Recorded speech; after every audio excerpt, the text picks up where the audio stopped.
Super good news mga kabayan, Pilipinas naglabas na ng Notice of Award para sa pagbili muli ng dalawa pang Malvar-class frigate. Iginawad ng Department of National Defense at Philippine Navy ang Notice of Award sa kumpanyang HD Hyundai Heavy Industries ng South Korea matapos maglabas ang Department of Budget and Management ng pondo para sa Armed Forces of the Philippines Modernization Program. South Korea hindi kayang pigilan ng China na magbenta ng kanilang mga sandata para sa Pilipinas. Mga Chinese national na pumasok sa illegal na casino at scam hub sa Cambodia, ginawa silang human shield. China galit sa ginawang paghuli ng Amerika ng mga barko nitong naglalaman ng langis mula sa Venezuela. Ayon sa China, ito ay paglabag daw sa international law. Naku, talaga lang ha? President Trump ginulat ang China. Isinawala at gagawa ang Amerika ng 20 hanggang 24 mga Trump-class battleship na armado ng sari-saring malalakas na mga armas. China, nalilito na kung ano ang uunahin dahil hindi sila makasabay sa mga bagong teknolohiya ng Amerika.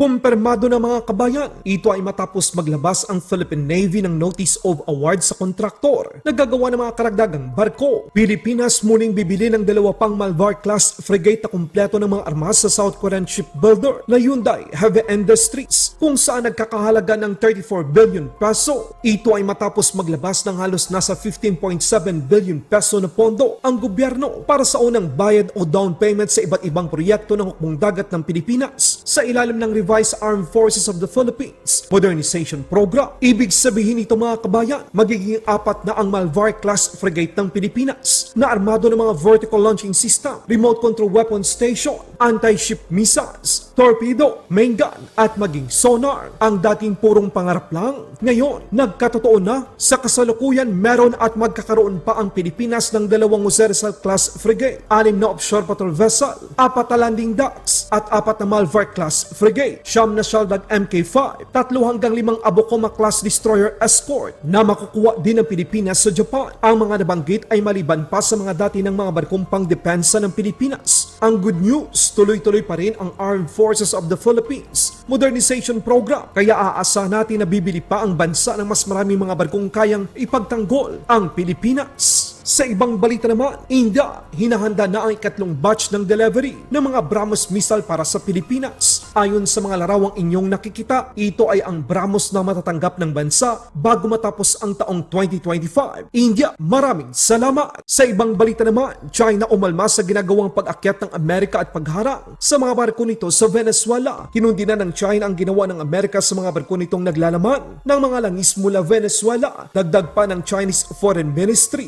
labag daw sa international law ang ginagawa ng Estados Unidos. Pero walang epekto ang mga salita ng China. Ayon sa pinakabagong mga impormasyon, ang ikatlong barko na may kargang mga langis mula Venezuela ay hinahabol at huhuli ng Amerika. Iyak ang China dahil pera na, naging bato pa. Nagulangtang din ang China dahil sa sunod-sunod na pag-atake ng Amerika sa mga iligal na mga barkong merong dalang mga iligal na droga sa baybayin ng Venezuela. Sa ibang balita naman, President Trump ipinakita naman ang mga bagong barkong pandigma na kanilang gagawin bilang paghahanda sa anumang banta na hatid ng mga kalaban tulad ng China, Russia, Iran at North Korea. Gagawa ang Amerika ng mga battleship na armado ng mga kombinasyon ng malalakas na armas. 20 hanggang 24 na Trump-class battleship ang gagawin ng Estados Unidos na may bigat na umaabot sa 35,000 ton at haba na 271 meter. Ito ay armado ng isang electric railgun, conventional prompt hypersonic missile, 12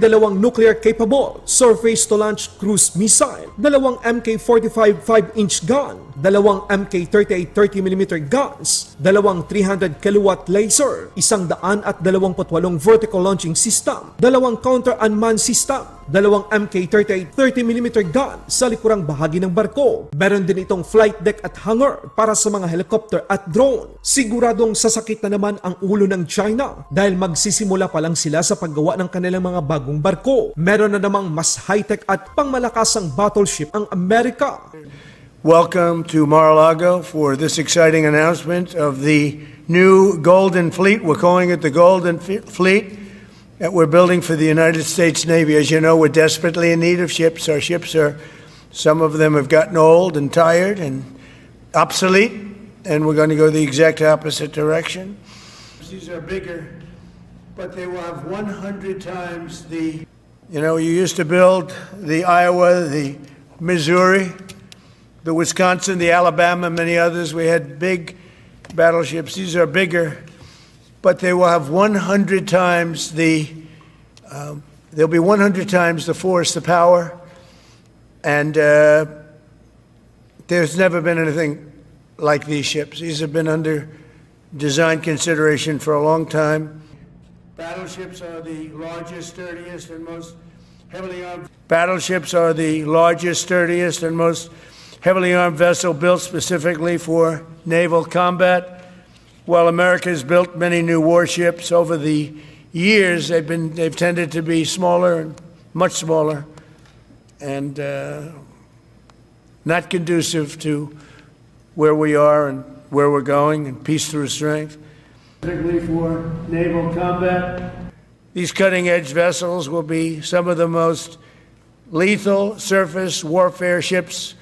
They will be actually the most ever built other than our submarines. We have submarines which will have, in many ways, even more lethality, and we have many of them under construction. And not conducive to. And again, it's 100 times more powerful than the previous Iowa class, it's called. Those are the big ones that you'd see on a show. Victory at Sea. I don't know if anyone's seen Victory at Sea, but it was a classic. They'll help maintain American military supremacy, revive the American shipbuilding industry, and inspire fear in America's enemies all over the world. We want respect. We're going to have it. We already have it. We're more respected now than we ever were. Through strength.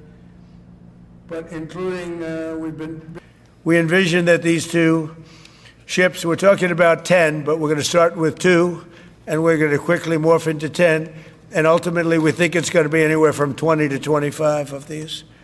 But we're starting with the first 2 immediately, and we're going to then be very quickly involved with, I think, we're going to do another 8, and then we're going to ultimately and pretty quickly have a total of about 20 to 25. We'll make that determination. We're going to be upping that also. We're going to be going to I want to be very clear that we're building them here. We're working with others, but we're building them here. We have great Navy yards. We'll be negotiating with some of the companies that are running those yards, taking over the yards. We're also building right now 3 large aircraft carriers in addition to the ones we have. We arm just in terms of guns and missiles at the highest level. And we're going to be working very hard with companies, but we're also going to be penalizing companies that aren't doing a good job. We have hypersonic weapons, many hypersonic weapons. These ships are made of steel as opposed to aluminum. It's a big difference, as you know. Battleships, the great battleships, had 6- and 7-inch steel hulls, and these are going to be likewise made out of very powerful steel. Our steel industry is coming back very strongly, by the way. It's coming back at record numbers, and we're going to be using them for the steel, but electric rail guns, and even the high-powered. Laban Pinas.